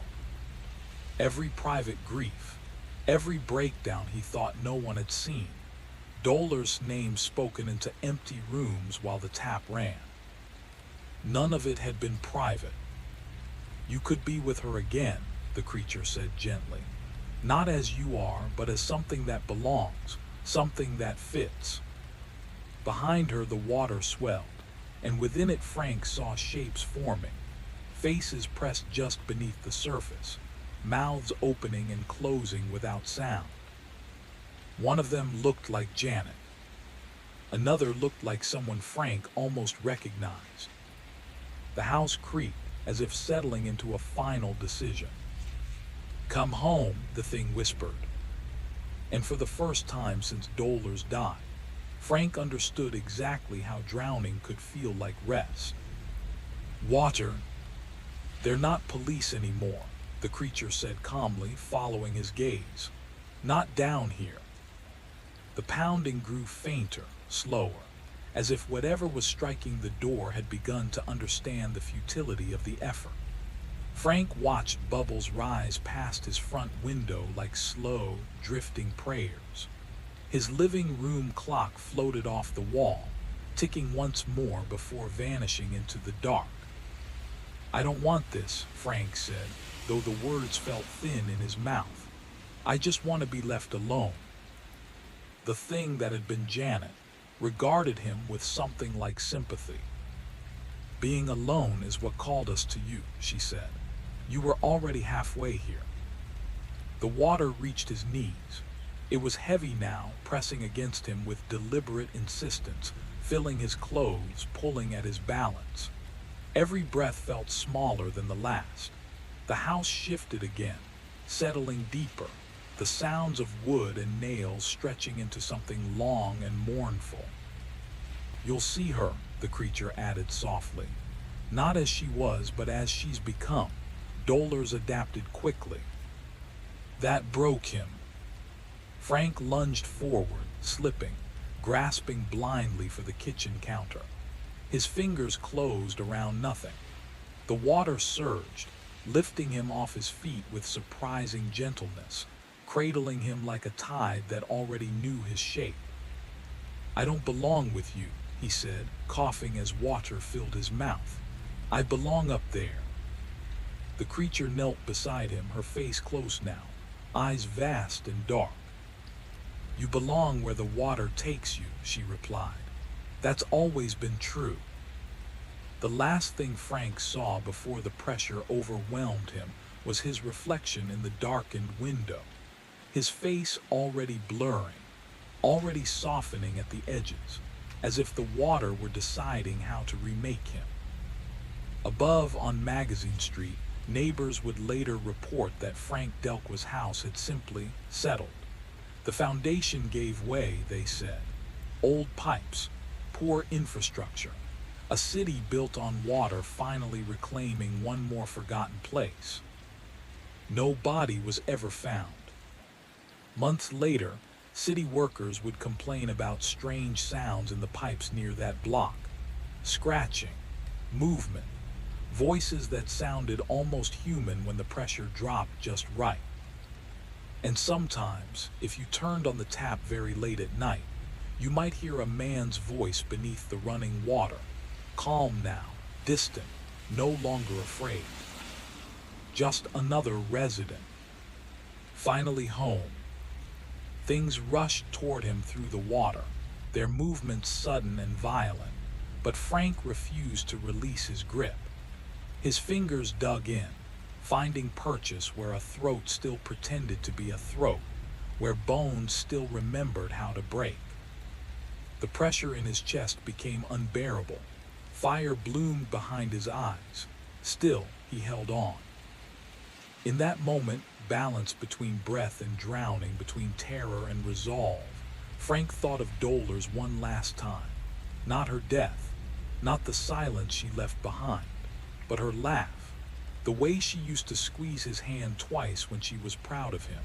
The way she had always said, "You're stronger than you think, Frankie." The creature convulsed violently, its form destabilizing, rippling like a reflection struck by a thrown stone. The water around them churned, the walls groaning as if the house itself were rejecting what had been forced into it. Somewhere deep in the pipes, something screamed. A sound of rushing pressure released all at once. Frank's vision went black. He woke coughing, retching water onto cracked tile. His lungs burned like they'd been scraped raw, but air, real air, filled them. Sirens wailed outside, sharp and unmistakably human. Flashing red and blue lights strobed through broken windows. The bathroom was ruined. Pipes burst open like torn veins. Water still flooded the floor, but it was receding now, draining away with a furious gurgle. The mirror had shattered, leaving only jagged glass and his own shocked reflection staring back. There was no sign of Janet. No creatures, no impossible deaths, just destruction and the smell of sewage and rust. Firefighters found Frank curled against the hallway wall, alive but barely conscious. They said a main line rupture had caused catastrophic backflow pressure, an old system failure, a freak event. The house had nearly collapsed. He was lucky, they told him. Incredibly lucky. Frank didn't argue. In the weeks that followed, his home was condemned. Too much damage. Unsafe. Another aging structure claimed by the slow decay beneath the city. Frank moved into a small apartment upriver, closer to his daughter, farther from the old streets and their buried arteries. Life became quieter. But sometimes, only sometimes, when he washed his hands or stood beneath a running shower, Frank would pause. He would listen, not for scratching or voices, but for the absence of them, for the simple, honest sound of water doing what water was meant to do. He never heard Janet again. Yet once, months later, while walking past a construction site where workers were replacing old pipes, Frank noticed something strange. For just a second, in the dark mouth of an exposed tunnel, he thought he saw movement, a shape withdrawing, watching. He didn't stop, he didn't look back. Some cities, Frank knew now, had layers you were never meant to see, and some doors, once opened, never truly closed. But he had chosen, at last, not to sink. And that, he decided, was enough. Apartment, or rather your house, wasn't broken into. Nothing was tampered with, nothing unlocked. It's like you just appeared here. Frank swallowed hard, his heart still hammering. He looked at the woman beside him, the thing that had been Janet. Her hands trembled, her clothes soaked and clinging, her skin pallid in a way that made him want to reach out but not touch. Do you know who you are?" Frank asked, his voice hoarse. The woman shook her head slowly. I don't remember. I was in the water. I had to, I could, I don't know." The officers exchanged uneasy glances. "We're calling EMS," one said quietly, pulling out his radio. "She needs a hospital. This isn't just a trespasser. Something's wrong." Frank sank onto his couch, exhausted, shivering, water dripping from every crease of his clothes. He thought about the pipes, the flood, the strange murmurs from inside the walls. It had been real, every terrifying second. But now, in the harsh light of his living room, with uniformed officers and a shaking woman who seemed part human, part nightmare, the terror felt, contained, tangible. Somewhere in the back of his mind, Frank realized he would never explain this. Not to the police, not to neighbors, not even to himself, without shivering at the memory. But he didn't care. He had survived. He had fought. And whatever that was, whatever had emerged from his walls, had been stopped, pinned to the reality of the world, stripped of its impossible freedom. Outside, the city carried on. The air was humid, the streets noisy, indifferent to the horrors hiding beneath its surface. Inside, Frank slowly exhaled. He looked at the woman being tended to by medics, then at his home, his flooded, battered, miraculous home. He was alive. And for now, that was enough. The front door had been locked from the inside when they arrived. They'd had to force it open. Frank nodded, his thoughts drifting. He glanced toward the bathroom, half expecting warped floors, water lines on the walls, some proof that the impossible had truly happened. But everything was dry, normal. The fixtures were off. The house looked the way it always had, except for the woman on his floor, watching him with eyes that felt far too deep for comfort. "Do you know her, Mr. Delqua?" the officer asked. Frank studied her face. Without the distortion of water and fear, she was just a woman, gaunt, pale, frightened, human.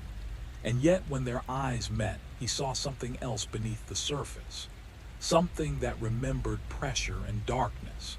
Something that had once been Janet Williams before learning how to survive in places no one was meant to go. "No," Frank said at last. "I've never seen her before." The paramedics arrived shortly after and took her away. "Exhaustion," they said, "possible substance reaction, psychiatric evaluation required." She kept murmuring about pressure, about adapting, about others waiting below the city. The officers took Frank's statement, the strange call, the woman's appearance, her rambling about pipes and water. Odd, but not unheard of in New Orleans. People vanished. People broke. The city swallowed them quietly. When the house was empty again, Frank stood alone in the silence, wondering whether loneliness had finally turned against him, whether his mind had built monsters to fill the space left behind by years of quiet. He wanted to believe that. But that night, lying in bed, he heard something new beneath the familiar creaks of the old house. A slow gurgle inside the walls, a faint scratching like fingernails against metal. From the kitchen, the steady drip of water into an empty sink. Frank rose and padded barefoot across the floor. The faucet was shut tight, yet a thin stream fell anyway, clear, clean, catching the glow of the streetlight. He cupped his hand beneath it. Cool water, ordinary. And yet beneath it lingered a metallic taste, the flavor of depth, of places untouched by light. His phone rang once, twice, then stopped. The next morning, Frank called the water department again. This time he reached a supervisor, a woman named Sharon who had worked there for 20 years. "Janet Williams," she said softly. "She was kind, dedicated. She disappeared 6 months ago. Her car was found, purse still inside, no sign of her after that." "Did they ever find her?" Frank asked. "No," Sharon said. "In this city, people just vanish." Frank hesitated. "I think I saw her." A pause. "Mr. Delqua, are you feeling well?" He hung up. That evening the sounds returned, stronger now. Gurgling, scratching, faucets dripping on their own. And beneath it all, voices. Not one voice, but many. Men, women, children, speaking from drains and pipes in hollow echoes shaped by water instead of air. They were calling his name. Frank closed his book and listened to the voices of the lost, the ones who had slipped through the cracks and learned a different way to endure. They offered him an end to solitude, an escape from being alone. All he had to do was stop resisting. And somewhere deep within the walls of his house, the water waited patiently. The water in Frank's kitchen sink began to rise. Not splash, not spill. It climbed, sliding over the porcelain rim and pouring onto the floor as if gravity had quietly stepped aside. The water was clear, almost beautiful, but it carried something with it. Whispers, half-remembered promises, and the lingering presence of Janet Williams, the good employee, the dependable voice, right up until the city swallowed her whole. Frank stood and moved to the front door. He checked the locks, turned on the porch light, looked out at the street he had known for decades. Mrs. Budow's house sat dark and silent. Her roses were shadows now. The street lamps cast their familiar yellow circles on empty sidewalks. Everything looked ordinary, safe, predictable. Behind him, the sound of water deepened. Frank turned.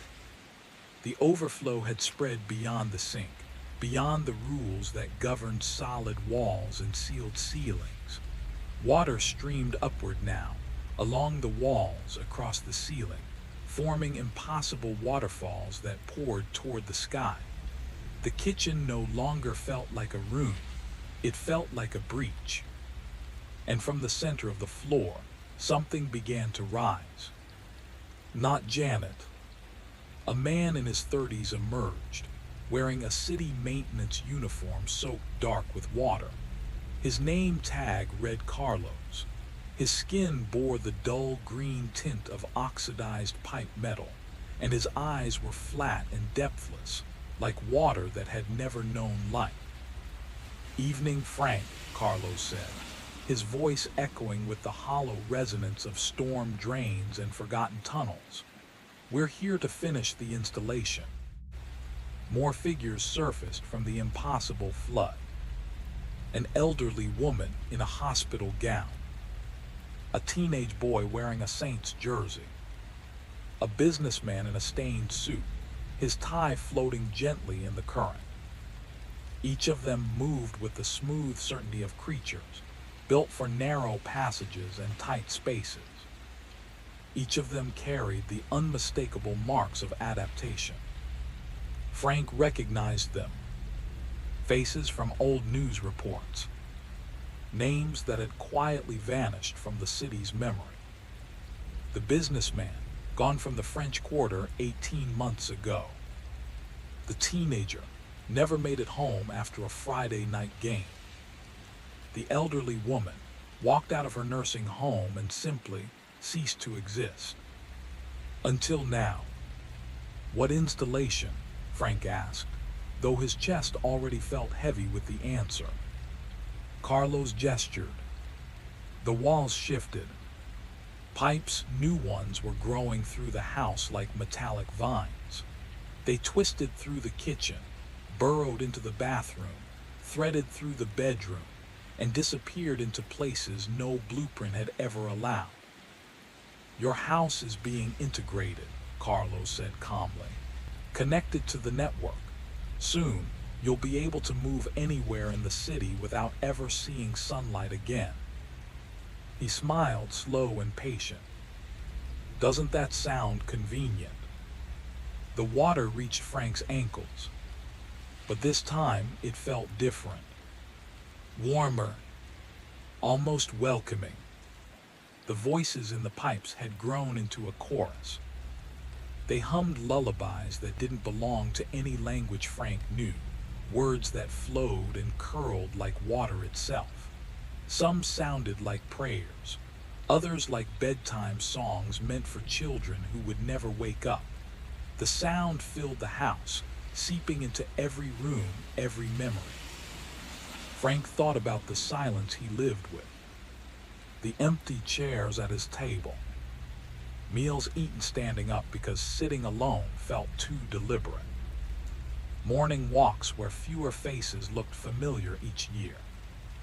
He thought about the end waiting for him, dying quietly, unnoticed, discovered days later by a neighbor or a city worker who had been sent because something smelled wrong. The water reached his knees, and with it came a strange calm.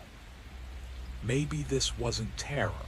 Maybe it was simply another way people found each other, another kind of neighborhood, another place to belong. "That's it, Frank," said the woman in the hospital gown, her voice warm and motherly. "Stop fighting. We're together now." He closed his eyes. The water climbed to his waist, his chest, his throat. It was warm, gentle. The voices wrapped around him, telling stories of the hidden city beneath the city, of tunnels and pipes and secret places where no one was ever alone. When the water slipped over his head, Frank Delacqua let himself sink. Darkness pressed in. And then, His eyes flew open. This wasn't peace. This wasn't community. This was surrender. Frank Delacqua had lived 72 years in New Orleans. He had rebuilt after Katrina. He had buried the woman he loved. He had learned how to keep going when the world took everything and asked for more. He was not going to give up now. With a desperate surge of strength, Frank drove himself upward. The water resisted him, pulling at his limbs, trying to drag him down into the depths where the lost and forgotten waited. But he kicked and clawed until he broke the surface, gasping, treading water in what had once been his living room. Below him, the creatures circled. No smiles now, no gentle voices. They moved like predators, their patience gone. Frank turned toward the front window, the one showing the impossible underwater view of his street. If his house had been dragged beneath something, then maybe the way out was forward. He grabbed a lamp from a floating end table and swung. The glass cracked. The creatures surged upward. He swung again. The window shattered. Water exploded inward, but beyond the broken glass, Frank saw something impossible. His front porch, dry, solid, normal, bathed in the steady yellow glow of the porch light, exactly the way it had always been. The yellow glow of the porch light filled his vision as Frank hurled himself through the broken window. Glass tore at his sleeves, scraped his skin, but he didn't stop. He landed hard on the wooden boards of his front porch, breath bursting from his lungs. Water streamed from his body, or so he thought. He turned back toward the house. It stood exactly as it always had. Dry, solid, warmly lit from within. Through the windows, Frank could see his living room lamps glowing softly. His chair, his bookshelf, the framed photograph of Dolores on the mantel, smiling the way she had before sickness hollowed her eyes. No water, no creatures, no impossible depths. Just home. Frank sank onto the porch steps, shaking despite the humid night air. His mind clawed for reason. A stroke, a breakdown, some grief-soaked hallucination born from too much silence and too many empty years. He looked down at his clothes. Dry. Not damp, not stained, completely dry. Slowly, carefully, Frank stood and stepped back inside. Everything was untouched. His book lay open where he'd left it. His coffee cup rested on the end table. The kitchen sink was empty, clean, obedient to gravity and logic. Relief should have come. It didn't. As Frank stood in the center of his living room, forcing himself to breathe, the phone rang. He flinched. The clock on the mantel read 3:17 a.m. The phone rang again. Frank picked it up with trembling fingers. Hello. Good evening, Mr. Delacqua. The voice was pleasant, professional. A man's voice this time, carrying the faintest trace of a local accent. This is Carlos from the New Orleans Water and Sewage Board. I hope I'm not calling too late. Frank felt the cold settle deep in his stomach. It's after 3 in the morning. Is it? Carlos said lightly. Time moves a little differently down here. Frank said nothing. We received a report of irregularities in your service today, Carlos continued. We'd like to send someone out to check your connections, make sure everything's flowing properly. The connections are fine, Frank whispered. Are you sure? Carlos asked. Because our records show pressure fluctuations, signs that your house may not be fully integrated into the system. Through the phone, Frank heard it. A drip. Slow, patient. We don't like irregularities, Mr. Delacqua, Carlos said. They suggest resistance, and resistance always causes problems eventually. Frank hung up. The house was silent again, almost. Beneath the normal creaks and settling sounds of old wood, he heard something else, faint, familiar, impossible. Water moving through pipes that should have been empty. A soft gurgle, a gentle scratching, and somewhere deep in the walls, voices, waiting patiently for him to stop fighting the flow. Something else had joined the night. Water moved through pipes that should have been empty. A faint scratching traveled the length of the walls.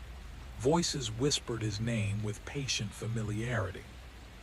Frank went to the front door and checked the locks. Then every window, one by one, making certain each latch held. He turned on every light in the house, pushing the darkness back into the corners where old houses like to keep their secrets. When he was done, Frank Delqua sat in his chair with his back to the wall, positioned so he could see every entrance to the living room, and waited for morning. The phone did not ring again, but they were still there. He could hear them shifting inside the walls, testing, listening, learning the shape of his home.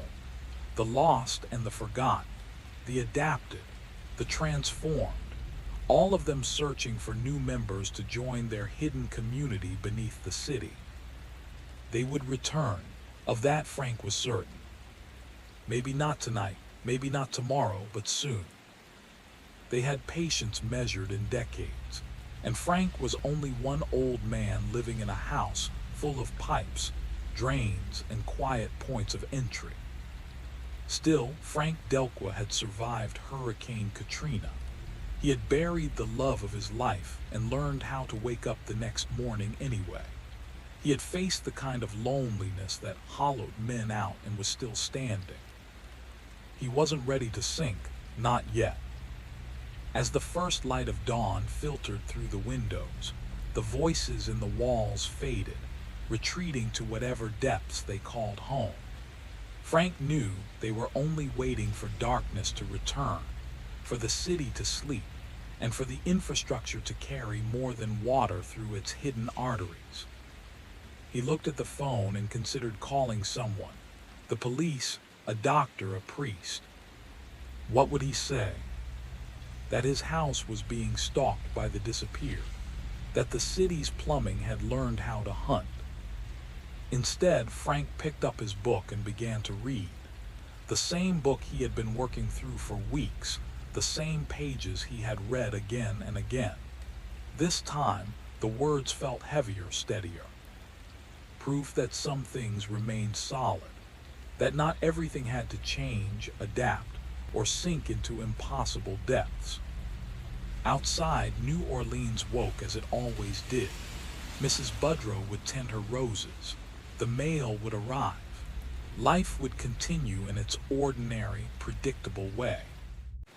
And inside the house on Magazine Street, Frank Delqua kept watch, listening for sounds that didn't belong, guarding his home against visitors who traveled through water and waited patiently for him to let go.